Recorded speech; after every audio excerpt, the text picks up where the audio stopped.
warahmatullahi wabarakatuh. Alhamdulillahirabbil alamin. Wa bihi nasta'in wa ala umuri dunya waddin. Sayyidina wa maulana Muhammadin wa ala alihi wa sahbihi ajma'in, amma ba'du.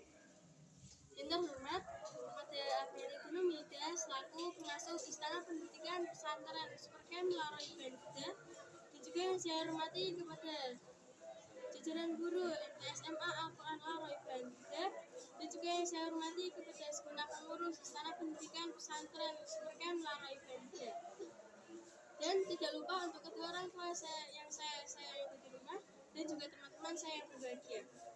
Saya Zita Manafia dari kelas 7 MTS Al-Quran Laroy Banda mau mempresentasikan peta imajinasi saya mata pelajaran IPS tema 2. Jadi ini membahas tentang keadaan penduduk Indonesia. Populasi orang Indonesia ras berkulit gelap dan bertubuh kecil, yaitu disebut dengan orang Veda, Austro, Melanosoid, dan kaum pendatang dalam dua golongan, yaitu yang pertama Proto Melayu dan yang kedua yaitu Deutero Melayu. Lalu Indonesia memiliki jumlah penduduk yang sangat besar dan juga memiliki kepadatan antar provinsi yang tidak merata.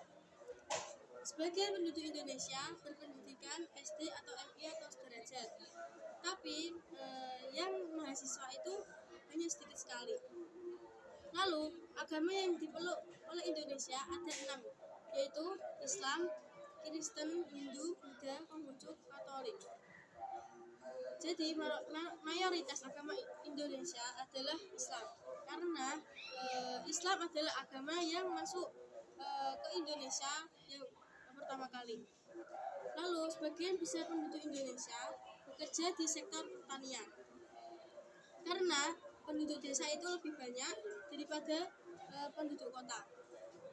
Lalu, perpindahan penduduk secara umum disebut mobilitas penduduk.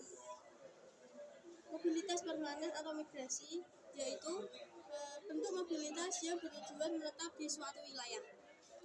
Lalu, mobilitas non-permanen yaitu mobilitas sementara atau bertujuan tidak menetap. Yang ketiga ada urbanisasi. Urbanisasi yaitu perpindahan penduduk dari desa atau kota. Lalu ada transmigrasi, yaitu perpindahan penduduk dari daerah yang padat ke daerah yang masih jarang penduduknya. Lalu pemerintah membangun jalan dan jembatan, kapal laut dan juga pesawat untuk mendukung mobilitas penduduk dan juga barang antar wilayah di Indonesia.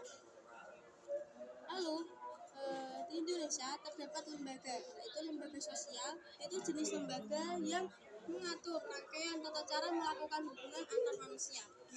Lalu yang kedua, tata cara melakukan hubungan antar manusia dalam menjalani kehidupan dengan tujuan mendapatkan keteraturan hidup. Sekian presentasi saya, semoga bermanfaat. Wabillahi taufiq wal hidayah, waridul inayah. Wassalamualaikum warahmatullahi wabarakatuh.